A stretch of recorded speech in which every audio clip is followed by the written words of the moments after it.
ঢাকা থেকে বাড়িতে এসে দেখছি আরমুজ গাছটা পুরোই ফাঁকা। বাচ্চারা গাছে উঠে পারছে, আবার কখনো লাঠি দিয়ে পেরে খাচ্ছে।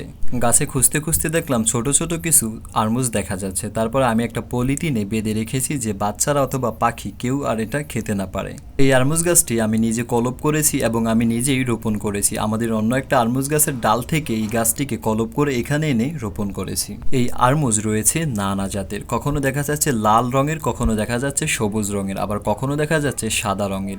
এই আরমুজকে বিভিন্ন অঞ্চলে বিভিন্ন নামে চিনে থাকে। আমাদের অঞ্চলে বিশেষভাবে এই আরমুজকে বলা হয় ফাইনাল অথবা ফানি ফল। আমাদের অঞ্চলে এই ফলটিকে ফাইনাল অথবা ফানি ফল বলার একটা যৌক্তিক কারণ হচ্ছে কারণ এই ফলটি 3/2 এই ফলে মিশ্রিত রয়েছে পানির পরিমাণ, সেজন্যই হয়তো মানুষ বলে থাকে ফাইনাল অথবা ফানি ফল। এই সুন্দর ফলটিকে আপনারা আঞ্চলিক ভাষায় কী ফল বলে থাকেন অবশ্যই বলে যেতে পারেন ভিডিও কমেন্ট বক্সে। আসসালামু আলাইকুম এভরিওয়ান, আমি রিপন সর্দার। ছোট্ট একটা রিকোয়েস্ট, ভিডিওটা শেয়ার করে সবাইকে দেখার সুযোগ করে দিন।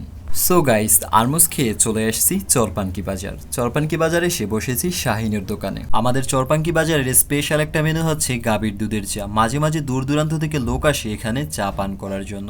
আপনারা যারা প্রয়োজনে অপ্রয়োজনে চরপানকি আসেন অবশ্যই এক কাপ চা পান করে যাবেন। চরপানকি বাজারে ছিল কালুসার আমড়া গাছ। চা পান শেষে ছোট ভাইরা প্রস্তুত কালুসার আমড়া খাওয়ার জন্য। আমি ভিডিও ধারণ করব সেটা জেনে তারা আরও উৎসাহিত আমড়া পাড়ার জন্য আমি ভিডিও তৈরি করব বলে। গাছ থেকে আমড়া নামানোর জন্য কেউ ঢিল ছুটতেছে, আবার কেউ ছুটতেছে লাঠি। এভাবে ঢিল আর লাঠি ছুঁড়ে আমড়া নিয়ে আসছে হাতের নাগালে। এই হচ্ছে মগ বরিশালের মিষ্টি আমড়া।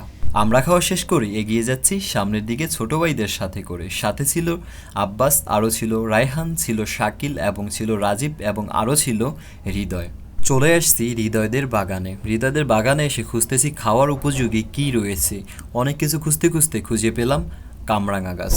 সো ভিউয়ার্স, এই মুহূর্তে যে আমার ভিডিওটা দেখছেন, ভিডিওতে লাইক কমেন্ট ও শেয়ার করে সবাইকে দেখার সুযোগ করে দিন এবং আপনি নিজেও উপভোগ করুন। আপনি যদি আমার পেজে নতুন হয়ে থাকেন অবশ্যই এখনই পেজটি ফলো করুন নতুন নতুন ভিডিও পেতে। কামরাঙা পাড়ার জন্য গাছে উঠে পড়েছে শাকিল। সে ঝাঁকি দিয়ে কামরাঙা পারছে আর আমরা নিচ থেকে কামরাঙা কুড়াচ্ছি।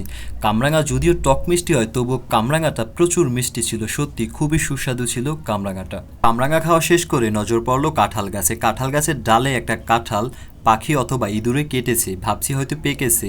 উঠে পড়েছে আব্বাস কাঁঠাল পাড়ার জন্য। উঠে এসে বুঝতে পারলো কাঁঠালটা আসলে পাকেনি। আমাদের মতো এভাবে সময় কাটাতে কারা পছন্দ করেন এবং এভাবে সময় কাটিয়েছেন অবশ্যই বলে যেতে ভুলবেন না। কাঁঠাল খেতে না পেরে ভাবতেছি এখন কি করা যায়। সবাই মিলে নতুন শিকারের সন্ধানে রয়েছে। একটু সামনে আসতেই দেখা মিলল গাব গাছের, আর সবাই গাব পাড়ার জন্য প্রস্তুত। গাব খাওয়ার কিন্তু অনেক রকম উপায় রয়েছে। গাব পেকে যাওয়ার পরে পাকা গাব খাওয়ার একটা উপায় রয়েছে, এবং কি কাঁচা গাবকে আচার দিয়ে ভর্তা বানিয়ে খাওয়ারও একটা উপায় রয়েছে, এবং কি কাঁচা গাবকে ফাটিয়ে এর ভিতর থেকে বিচি বের করেও বিচি খাওয়ার একটা সুযোগ রয়েছে। গাব ফাটিয়ে এর ভিতর থেকে বিচি বের করে খাওয়ার বিষয়টা সত্যি খুবই ভালো লাগার এবং খুবই সুস্বাদু গাবের বিচি খেতে। সো এভরিওয়ান, ভিডিও একদমই শেষ পর্যায়ে চলে আসছে। সবাই ভালো থাকবেন, সুস্থ থাকবেন, সবার সুস্থতা কামনা করছি। আবারও আপনাদের সাথে কোনো এক ভিডিওতে দেখা হবে। সে পর্যন্ত সবাই ভালো থাকবেন এবং আমার জন্য দোয়া করবেন। রিপন সর্দার।